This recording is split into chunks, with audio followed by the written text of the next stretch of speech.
こんにちは、ゆうたです。今日は記憶的ルームにやってきました。記憶的ルームとはトレンドの最先端を行くインタビューのこだわりの部屋を覗き見させてもらい、部屋についてやライフスタイルを紹介するコンテンツになっております。今回やってきたご自宅はですね、デザイナーズ物件ですかね。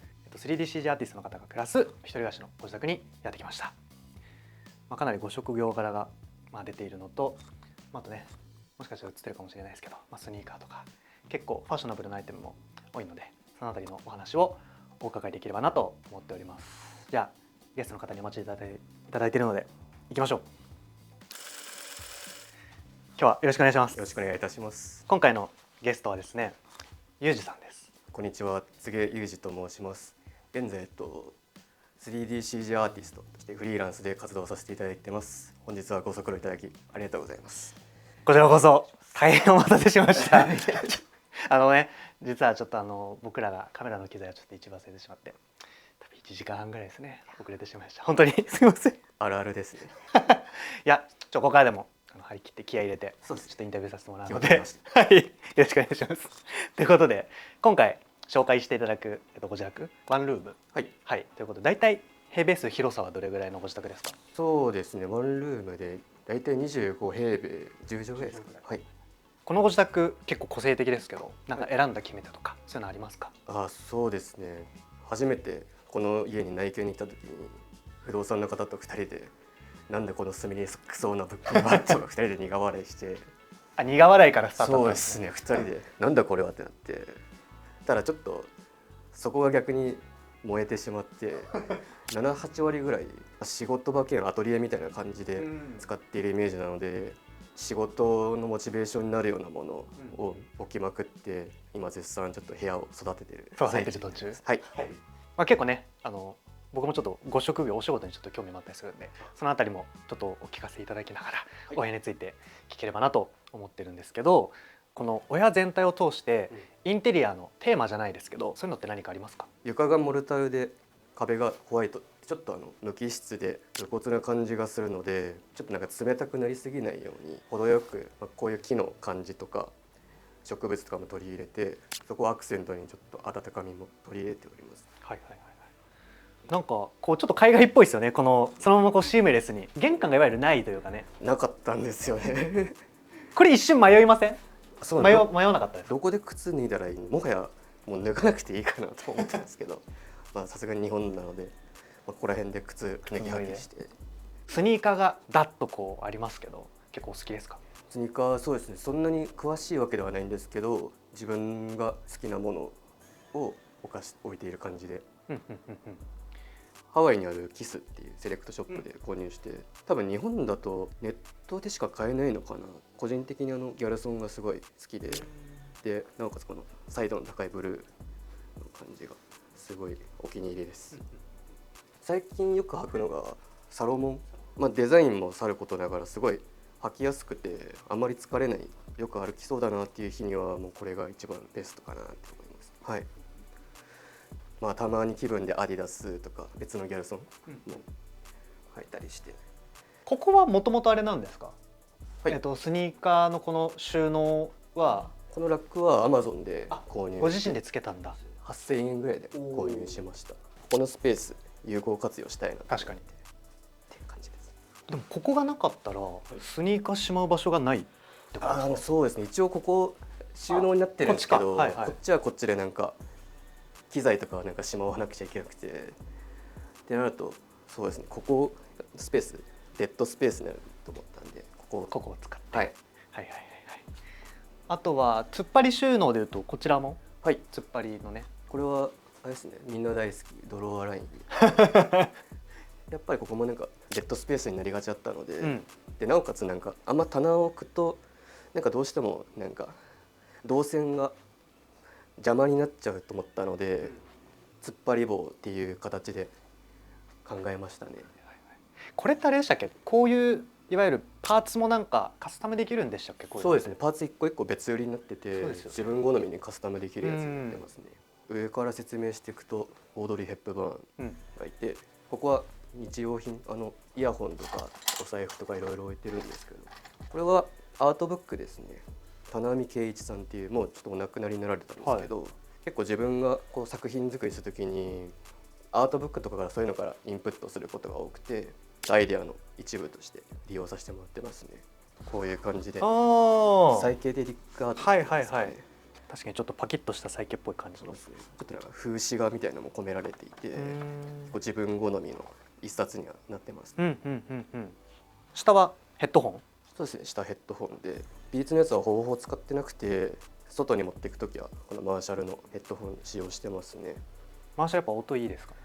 普通かな普通いや、もちろんなんか音響のメーカーなので何も申し分ないんですけど、あんまり音にこだわりがなくて。ああ、そうなんです、ちなみにイヤホンは？ナッシングと、これはアップルのエアポッツ。ちょっとこれケースだけ偽物なんですけど。ケース偽物なんだ。もうなくしちゃうからすぐ。あ、そうなんですね。ケースだけなくすんですよ。ケースだけなくすんですか？そうですよ。イヤホンつけてる時にポケットにケースだけ入れてるとすぐなくしちゃうから。ケースがなくなっちゃうんだ。もう偽物でいいやってなって。最近はでもナッシング使ってます、ね。あ、そうなんですね。あとはじゃあダイニングスペース、ということで、これはクリーマっていうなんかハンドメイド版メルカリっていうベースみたいな感じで、なんか前動画で紹介してる人いたかも。インテリアとかそういうのも作ったのを出品できて、それを購入できるみたいな、プラットフォームがあるんですけど、ちょっと部屋の雰囲気に合うダイニングテーブルを探してた時に2万円弱ぐらいで購入しましたね。結構でもクリーマは自分の理想な家具とか結構見つかりやすいので、個人的におすすめですね。これはカルテルのチェアで、これ自由が丘の東京リサイクルで、結構自由が丘が近いので、もう歩いて背負って持って帰ってきましたね。これ中古で7000円ぐらいです。結構お手軽に買いました。東京リサイクル安いですよね。安いですマジでね。しかも結構掘り出し物がですよね。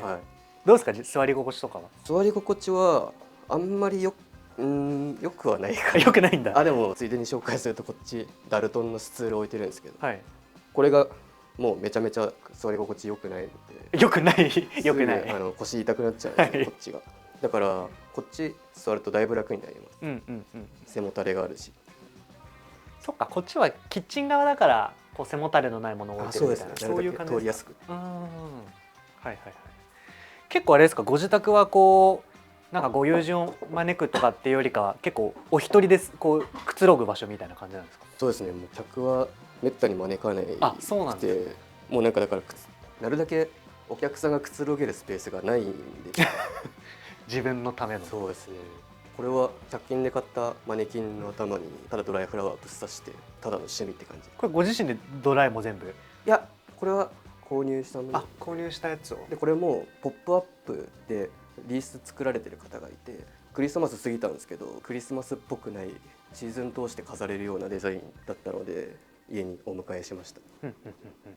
この棚はフライミー家具の多分セレクトインテリアのね、インテリアプラットフォームみたいになって、なんか四角っていう岐阜県かどっかに会社があるメーカーさんで、ちょっとこの部屋全体が地下室にある作業場みたいな感じの雰囲気にしたかったので、割とぴったりだなと思って購入しました。だいたい下は本とか、あと絵の具画材系置いてて、上はここが植物、こっちは香水とか日用品関係とか置いてて、で上はなんかいろいろ、ここも植物とか多いですね。結構お好きですか？植物は。植物好きですね。植物はなんかこう家に置くときに選定するポイントとか、なんか基準とかあります？なんかでも結構日当たりが良すぎるぐらいなんで、日光を好む植物って言いますか、あとは知識はないので、手軽に育てられる植物いいかなって思ってます。なんか植物はよく買うお店とかあるんですか？そうですね。自由が丘にあるブリキのじょうろっていう、ちょっと駅から歩くんですけど、すっごいいっぱい種類があって、なんか普通に見るだけでも楽しいところがあって、そこでよく買ったりはします。そっか、だってしかもここあれなんですもんね。もともと今窓こう曇りガラスとかフィルターとか貼ってるんですよね、これ。そうなんですよ。もともともうデザイナーズ物件特有のもう変なユニークな要素で、もう目の前にファミマがあるんですけどもともと透明ガラスで、もうプライベート全員にさらされてる状態だったってことですよね。そうだから今すりガラス貼ってるんですけど、いやこれだってもともと貼っといてほしいですよね。そうこれぐらいはねさすがにね。これ貼るのも結構大変です。そうですよね、これ貼るの大変ですよね。うん、こっから普段出入りすることはないですか、さすがに。いやファミマがもう歩いて5秒なんですよ。ここから行きあ、そういう時はここから行くんだ、はいそれは便利ですね。じゃあそういう時だけはど結構恥ずかしい、目の前に人がいると確かにね、絶対親ってなんか感じになりますよね。そうですね。香水とか香り物とかははい、ありますけど、普段使ってらっしゃる香水はなんか使い分けとかあるんですか？そうですね。メイン使いはこのジョー・マローンのダークアンバー&ジンジャーリリー。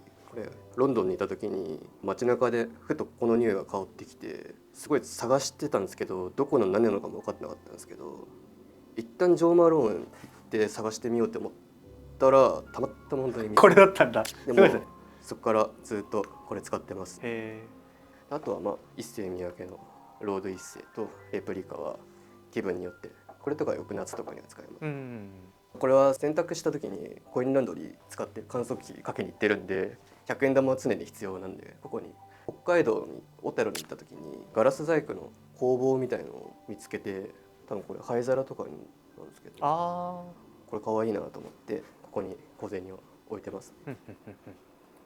これは正弘丸山のメガネで、渋谷の富ヶ谷にあるグローブスペースで購入しました。結構華奢なデザインが好きで、ここが可愛いなと思って。あ、本当だ、反射じゃないのか、一瞬反射かと思いましそうなんですよ。実はここだけ開いてて、ちょっとこういう個性的なメガネ欲しかったんで、これは購入したんですね。た。はいこれは代官山の G ルームっていうメガネ屋さんで購入したんですけど、こんなことになっちゃっててなんかもう化石みたいになんかなってますね。3年前ぐらいに自分の誕生日を祝ってもらった時に、はいはい。もう酔っ払って地面に落としたのを友達に踏まれて、あ朝起きたらこんなことになって、あ、あるあるですね。これも5万ぐらいしたんでもう思い出として化石化してますね。これがミレニアムパレードってご存知ですか？キングヌーの常田大樹くんが別でやってる音楽プロあジェクトで非売品なんですよ。え、なんか2年前ぐらいにはい。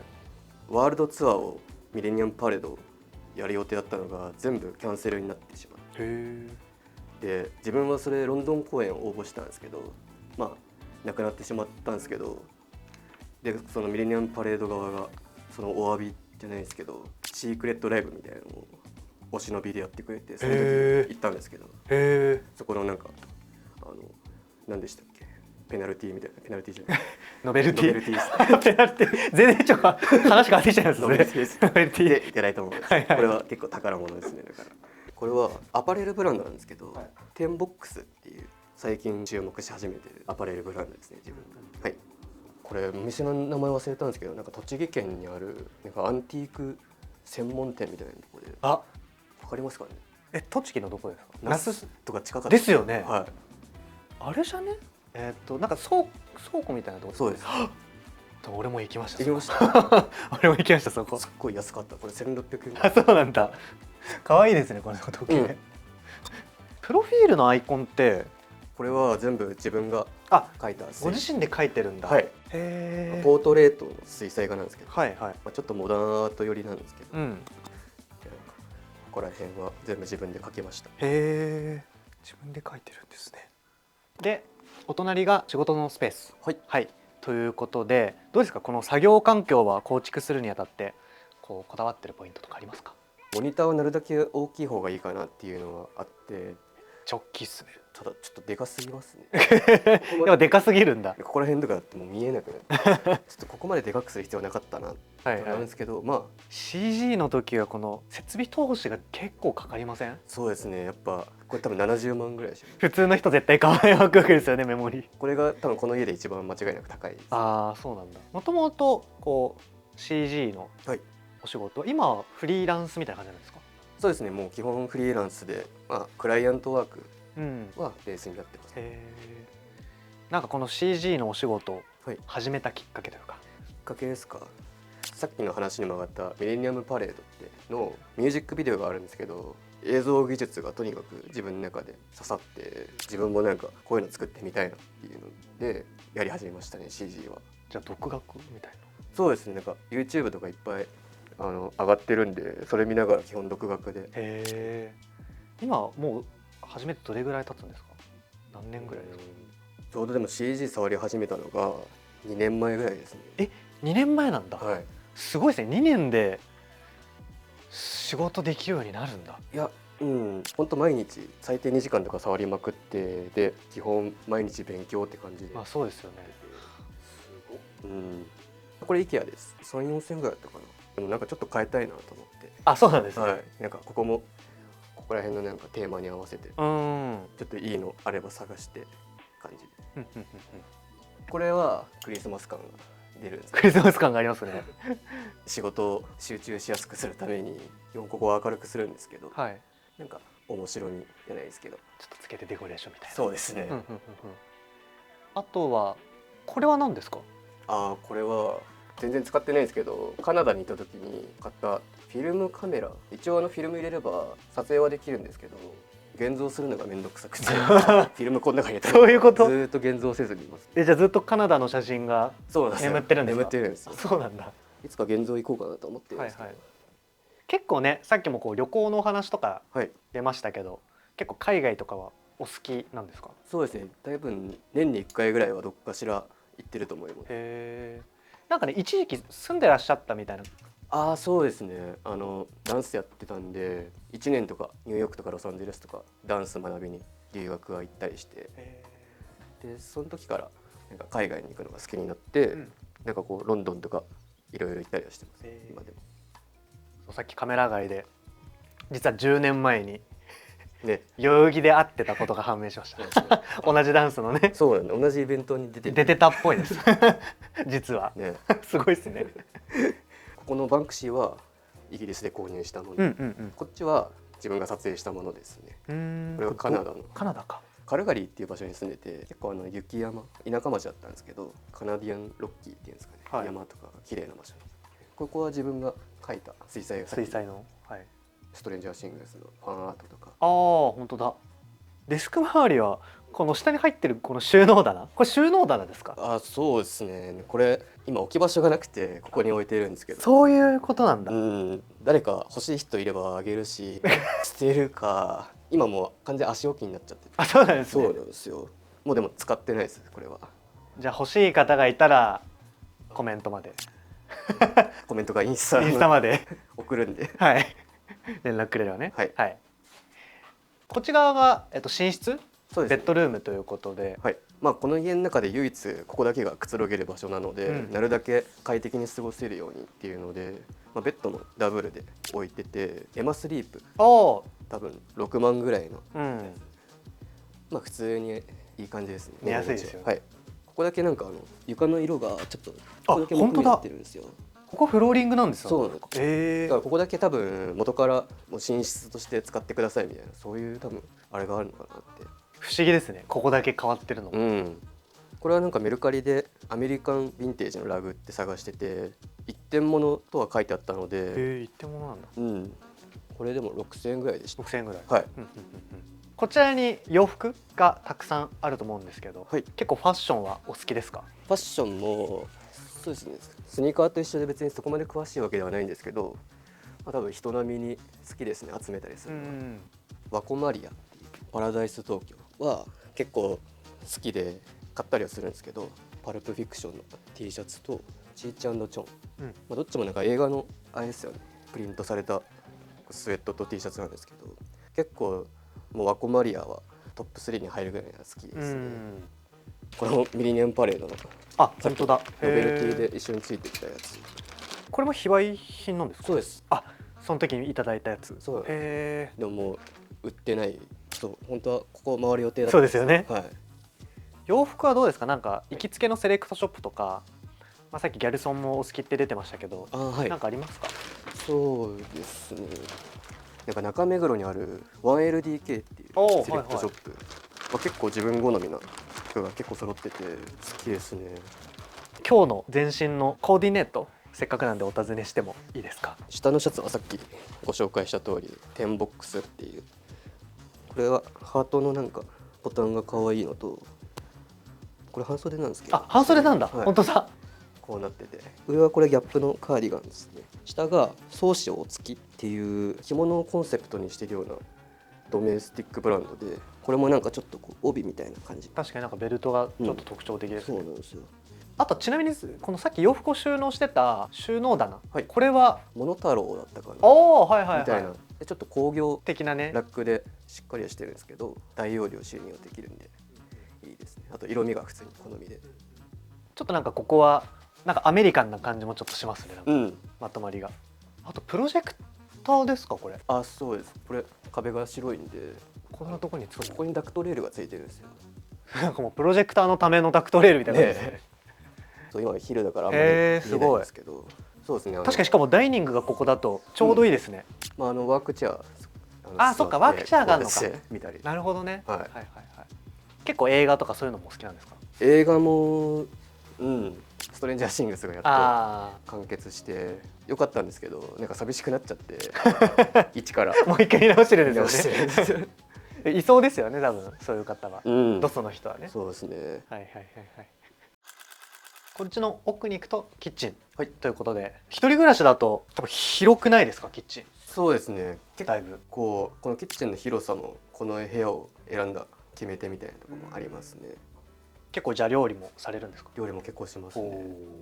ここの空間は多分本来だったら冷蔵庫を置くスペースで作られたと思うんですけど、なんかあんま冷蔵庫の側面とかデザイン的には見せたくなくて、逆にここに IKEA のこのラックを2つ置いてちょっとなんか開けたパントリーみたいな感じで、でも物もたくさん置けるんで、なんかそこら辺は工夫したかもしれないですね。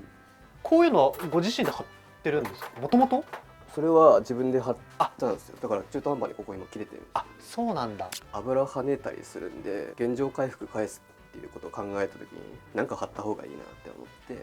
そういうことだったんですね。よく見ると雑なんですよね、これ辺がであんま遠くから見ると分かんないですけどね、なんか不器用なんですよねこれ壁付けでこれ何ですか？これはここにフック、フック粘着そういうことか。のやつを貼ってる。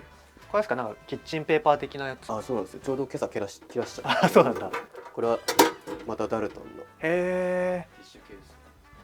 この付け方めっちゃいいっすね。ここら辺はよく使う調味料なんですけど、実はここにもスパイス。本当だ、めっちゃある。あれっす。あれですか、カレーとかですか？カレーとか、あとなんかタコスとお肉とか作ったりするのも大体こういうスパイスとかから。バルミューダは去年の誕生日にいただいたものでリクエストしたんですよね。バルミューダ欲しいって。そしたら買ってくれて、やったみたいな。あとはこういうトングとかは突っ張りをここに突っ張って。そうですね、ここに壁、これのおかげですね。突っ張れってこと突っ張れってことか。ここもなるだけスペースかけられるようにね。デッドスペースをなくしてて。照明もあれなのか、もともとの照明は埋め込みなのか。ここはこれはご自身でセッティングされてるんですか？はい、ここでも実は突っ張ってるんですけど。そうなんだ。やっぱ明かりは暖色がいいかなと思ってこの電球吊るして、でここにスイッチがあるんでこうやって。そこで。そうですね。これはニューヨークの地下鉄の地下鉄か、メトロカード。住んでた時によく使ってたカード。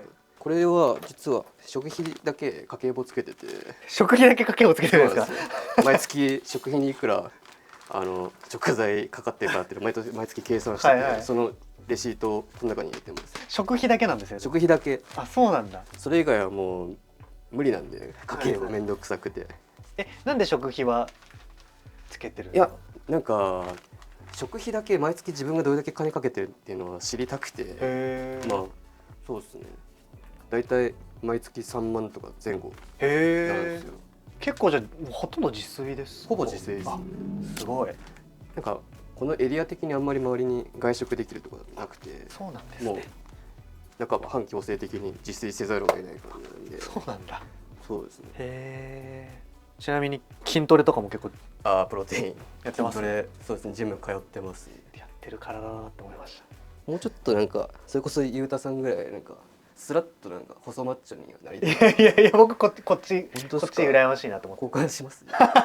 交換します。そうもうちょっとなんか細い筋肉はつけたい。そうだったんですね。じゃあこの辺は結構そのボディメイク系のものというか、そうですね、プロテインとかね。こっちに行くとバスルームとトイレがあるのか。はい、この家の中でも一番やべえポイントが、はい、トイレに隔たりがない。確かに何もないんだ。何もないんですよ。確かに音とかじゃあ、音は音姫設置してるんですけど、あでもご自身で設置したってことですか。はい、自分で買って。これでじゃあ仕切るしかないってことか。そうですね、これで仕切ってなおかつ音姫つけて、で匂いはこの空気清浄機で。そっか、確かにトイレもね匂いが、そっか。それでどうにかしてるって感じですかね。やばいっすよね。やばいっすね。でこっちがユニットバスか。いいんすかね。ちょっと海外スタイルっぽい感じですね、うん、この辺はなんか仕様も。水なんか詰まったりしたらやばそうですね。やばいっすよ。ここはあれなんですね、一つアートがこれで有名なバンクシー。バンクシーのね。これも普通に壁に穴開けて設置しました。ここはそんな感じですかね。そうですね。ゆうじさん、今日はありがとうございました。ありがとうございました。そしたらじゃあ最後に何かお知らせしたいものとかはい、告知したいものがあればしていただければなと。ありがとうございます。はい。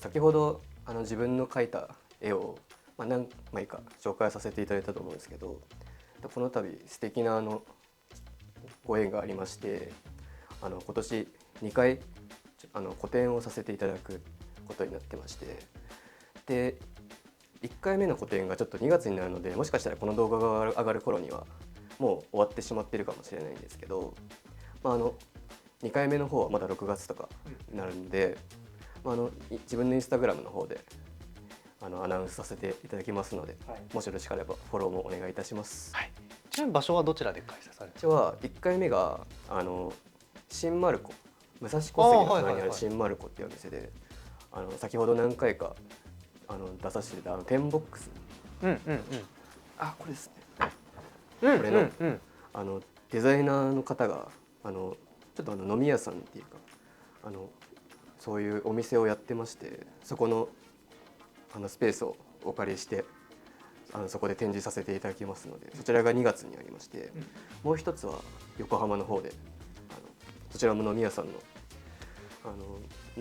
飲食店の場所をお借りして展示させていただきますので、もしご興味ありましたら誰でも大歓迎なので、はい、よろしくお願いいたします。はい、じゃあ気になる方はインスタグラムですね、続報はぜひチェックしていただければなと思います。お願いします。お願いいたします。